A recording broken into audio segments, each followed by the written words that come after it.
Telugu digital media network లో political కేటగిరీలో number 1 కేవలం 72 గంటల్లో 1,50,00,000 వ్యూస్ పైగా పాపులర్ టీవీ నెట్వర్క్.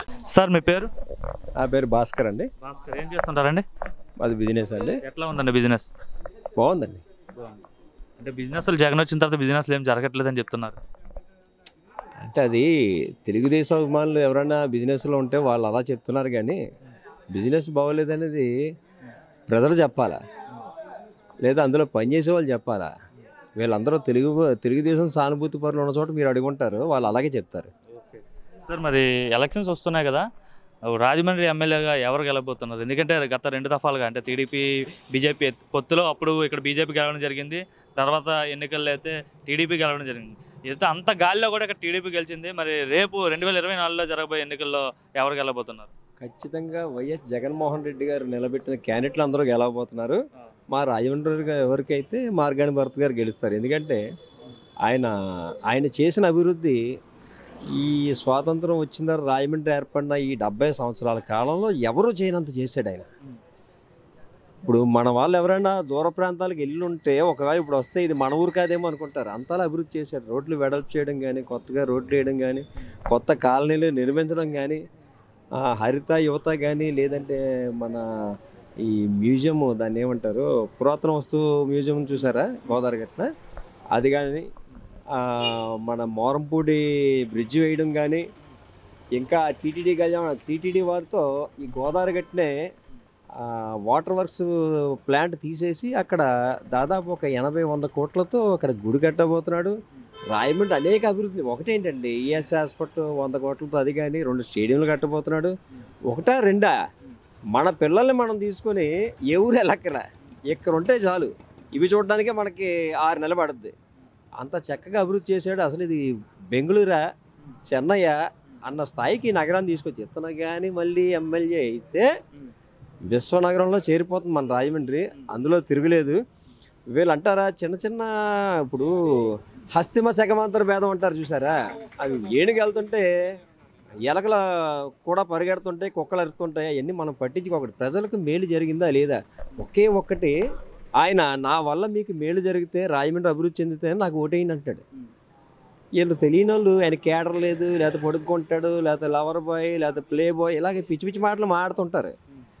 ఆయన రోడ్డు మీద నిలబడితే అసలు జనం ఆయన చుట్టూ సెల్ఫీల కోసం ఎంత పడుతుందో తెలుసా. మరో నాయకుడు ఏ టీడీపీయో జనసేన ఒకటి అసలు పట్టించుకోరు. వీళ్ళు ఎంతసేపు ఎదుటోడమే బురద జల్లడమే. వాళ్ళకి అసలు కనీసం వాళ్ళ సీటు వాళ్ళకు ఉందని గ్యారంటీ చెప్పగలరా? ఏమీ లేదు. మార్గాని భరత్ ఏమీ చేయలేదు, 4 లైట్లు ఒక పార్క్ చేసేస్తే అయిపోతుందా? అంతా మురళీమోహన్ టీడీపీ హయాంలోనే జరిగింది ఇదంతా కూడా చెప్తున్నారు. మురళీమోహన్ అనేవాడు ఒక ఇసుక దొంగ. అతను వైజాగ్లో, హైదరాబాద్లో, విజయవాడలో ఉన్న అతని ఆస్తుల కోసం అతను ఇసుక అమ్ముకున్నాడు, ఇసుక పట్టుకుపోయాడు రాయమండ్రి నుంచి. అవన్నీ తెలుసుకుని తేరుకోవడానికి జనానికి సమయం పట్టింది. ఆయన ఉండగా కూడా ఏ అభివృద్ధి జరగలే. కేవలం ఆయన ఫ్లైటు, కారు, ఏసీ, గ్లాస్ దించేవాడు కాదు, ఎవరిని కలిసేవాడు కాదు. అతని దాకెందుకు, ఇప్పుడు ఈ పవన్ కళ్యాణ్ ఉన్నాడు, ఏదో ఊడబడుతానంటున్నాడు. ఈ 5 ఏళ్ల కాలంలో గట్టిగా ఒక 30-40 సార్లు కూడా ప్రజల్లో తిరగలేదు అతను. ఏసీలో ఆ పంచి, ఆ గెడ్డం, ఏదో బిల్డప్ తప్ప, ఆ ప్యాకేజ్ తప్ప ఏం లేదు. అలాగే టీడీపీ వాళ్ళు కూడా మురళీమోహన్ ఏం అభివృద్ధి చేశాడో ఒక్కటి చూపించగలరా? అతను ప్రజల కోసం నేను ఒక శిక్షణా శిబిరం ఏదో కట్టాను మా కార్యకర్తల కోసం, నేనున్నా లేకపోయినా నిలబడిపోతుందని ఏవీ రోడ్లో ఒక బిల్డింగ్ ఒకటి కట్టాడండి. ఇప్పుడు ప్రజెంట్ అక్కడ విజేత సూపర్ మార్కెట్ పక్కన ఎక్కడో ఆయన పదవి అయిపోయిన తక్షణం అమ్మేసుకుని పోయాడు. ఇప్పుడు ఆ డబ్బులు అతనికి అవసరమా? చిరంజీవి నరసాపురంలో 2 లక్షలకో 3 లక్షలకో ఆస్తి అమ్ముకుని పోయినట్టు 1000 కోట్లు ఉన్న వాళ్ళకి వీళ్ళకి కక్కుద్ది. పోనీ ఆ పార్టీకి అతను వదిలేసి, అంత స్వార్థపరులు వాళ్ళు, ఆ పార్టీకి కూడా వదలలేదు అతను. ఆస్తి అన్నీ అమ్ముకుని పోయాడు. అతను రాయమండ్రికి అభివృద్ధి చేశాడంటే అసలు ఎవడైనా నమ్ముతాడా? బుద్ధి జ్ఞానం ఉన్నవాడు. ఇప్పుడు ఏం చేశాడు చూపించమనండి. ఇప్పుడు ఇతను ఉన్నాడు, ఇతనికి ఒకవేళ శత్రువు ఉన్నా సరే మార్గాని భరత్ అనేవాడు రాయమండ్రి చాలా అభివృద్ధి చేశాడనే చెప్తారు.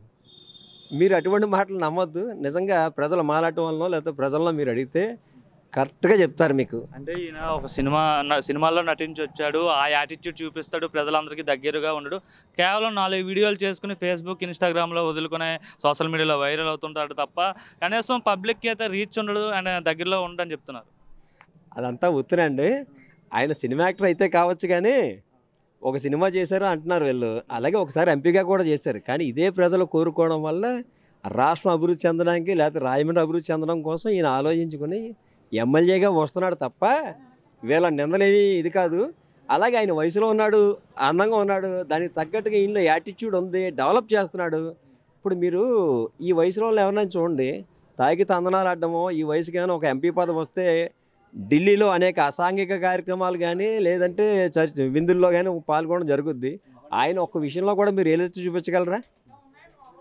ఇప్పుడు ఆయన దాన్ని ఏమంటారు, యువతరం ప్రతినిధిగా ఒక అవార్డు కూడా పొందాడు ఆయన, ఇండియన్ ఐకాన్ అని. మరి అలాంటి వాళ్ళని పట్టుకొని వాళ్ళ నడవడిక కానీ వాళ్ళ బాడీ స్లాంగ్, వాళ్ళ స్లాంగ్ కానీ బాడీ లాంగ్వేజ్ కానీ తప్పు అంటే అలాగే వయసులో ఉన్న వాళ్ళు అలాగే ఉంటారు. కానీ ఆ వయసులో ఉన్న వాళ్ళు ఎవరు చేయనంత అభివృద్ధి అతను చేశాడు కదా. ఒకరిని చూపించండి ఈ రోజు దాకా రాజమండ్రి చరిత్రలో ఉన్న నాయకుల్లో ఎవరైనా ఒక 2 అభివృద్ధి కార్యక్రమాలు చూపించండి. ఈయన 1,00,000 చూపించవచ్చు మనం. ఈరోజు ఏంటిది ఆనం కళా కేంద్రంలో ఓపెన్ ఎయిర్ థియేటర్, దాన్ని ఏమంటారు, యాంప్లిఫైయా, అలాగే ఆ ఫ్లైఓవర్ కానీ ఎందుకు ఫ్లైఓవర్ ఇప్పటి వరకు అంత హైవే మీద అన్ని యాక్సిడెంట్లు జరిగినప్పటి వరకు ఎవరు ఎందుకు తీసుకొచ్చే ప్రయత్నం చేయలేదు అంటే ఏం చెప్తారు? అంటే అది వాళ్ళెవరికి మిగిలి ఉండదు. ఎంపీ స్థాయిలో ఉన్న వాళ్ళకి ఏంటంటే అక్కడ ఎంజాయ్ చేయడం తప్ప ఇక్కడ రాజమండ్రిలో ప్రజల ప్రాణాలు ఇవన్నీ వాళ్ళకి దృష్టిలో లేవు. ఎందుకంటే 7 నియోజకవర్గాలు లేదా 10 నియోజకవర్గాలు అప్పట్లో అలాగ ఉండేవి కదా, వాటి మీద దృష్టి సారించి ఈ ఒక్కదానికి ఎందుకులే అన్న టైప్లో ఉన్నారు తప్ప ఈయన అలా కాదు. ఇక్కడే పుట్టి పెరిగాడు. ఇక్కడ ఉన్న ఏ నాయకుడికి లేనంత అభిమానం రాజమండ్రి మీద ఈయనకు ఉంది. ఇప్పుడు నేను ఈ ఏరియాలో తిరుగుతాను కానీ ఈ ఏరియాలో చాలా విషయాలు నాకే తెలియదు. కానీ ఈయన చెప్పగలడు ఇక్కడ కాలం ఎత్తు చేయాలి, లేకపోతే డౌన్ చేయాలి, రోడ్డు వెడల్పు చేయాలి. ఇవన్నీ అసలు ఈయన మైండ్లోకి ఎలా వచ్చాయో ఎవరికి తెలియదు. కానీ రాజమండ్రి అభివృద్ధి చేయడం అన్నది మాత్రం ఒకే ఒక ఎజెండా. ఇతను ఇటువంటి మానసిక స్థితి ఈయనకు ఉండబట్టే రాజమండ్రి ప్రజలందరికీ కూడా ఒక పెద్ద కొడుకు అయిపోయాడు ఈయన. అందరికీ కూడా అంటే ఈయన వెళ్ళి ఓటు అడగ రాష్ట్రానికి జగన్ పెద్ద కొడుకు అయితే రాజమండ్రికి భర్త పెద్ద కొడుకు అంటే ఈయన అసలు నాకు తెలిసి బయటికి వెళ్ళి ఓటు కూడా అడగని అవసరం లేదు, ఏదో ఫార్మాలిటీకి తిరుగుతున్నాడు. అంటే ఎట్లనే ఓడిపోతాడనా? బంపర్ మెజార్టీతో గెలుస్తాడు కాబట్టి ఈయన ఎలాగైనా ఎలా ఉన్నా ఆయన గెలుస్తాడు. కాకపోతే ఈరోజు మెజార్టీ మీదే దృష్టి పెట్టాం. ఇప్పుడు మీరు వ్యంగ్యంగా అడిగినా సరే, ఇప్పుడు టీడీపీ నాయకుడు నేను నాకే సీట్ అంటున్నాడు ఆయన. ఆ రూరల్లో ఉన్న ముసలాయనేమో నాదే సీట్ అంటాడు.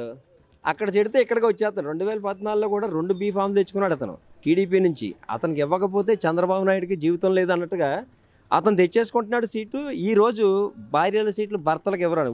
ఇప్పుడు దాకా మీరు అన్నారే టీడీపీ ఎమ్మెల్యే చేశారు, టీడీపీ ఎమ్మెల్యే చేశారు, అది వాళ్ళ ఇంట్లోని లేదంటే వాళ్ళ పుట్టింట్లోని లేకపోతే హైదరాబాద్లో ఉన్నారు. కానీ ఆవిడ మాకైతే ఎమ్మెల్యేగా లేరు, ఏనాడు కూడా జనాల్లో పాల్గొనలేదు. ఈరోజు నా భార్య కాదు నాకే అంటాడు. బుచ్చే చౌదరి గారేమో భార్యల సీట్లు భర్తలకు ఇవ్వడంటాడు. ఒక పక్కన జనసేనలో ఏమో ఇది మాది అంటారు. వాళ్ళు కొట్టుకుని తన్నుకుని చచ్చి సీట్ ఏంటో తెలియలోపు ఇక్కడ రాజమండ్రిలో ప్రజలందరూ కూడా డిసైడ్ అయిపోయారు. మెజార్టీ 1,00,000 వస్తుందా, 80,000 వస్తుందా, దీని మీద దృష్టి తప్ప భర్త గారికి అయితే మాత్రం ఓటమి లేదు. ప్రజల మనసులో చిరస్థాయిగా ఎప్పుడో నిలబడారు. గాల్లో గెలిచేసాడు, ఇప్పుడు ఎలా గెలుస్తారు అంటారు. ఆ గతంలో మీరు అన్నట్టు ఒకవేళ గాల్లో గెలిచి ఉండొచ్చు. ఈ రోజు ఆయన చేసిన అభివృద్ధి పనులే ఆయన గెలిపిస్తున్నాయి. మీరు నన్నే కాదు, ఒక యూత్నో ఒక నడి వయస్కుల్లో ఒక ముసలాళ్ళని అడిగి చూడండి ఎంత చక్కగా చెప్తారో వారి కోసం. మీరు అలాగని ఏటీడీపీనో అడిగితే వాళ్ళు ఎలాగ వంకర టెంకరగానే చెప్తారు వాళ్ళు.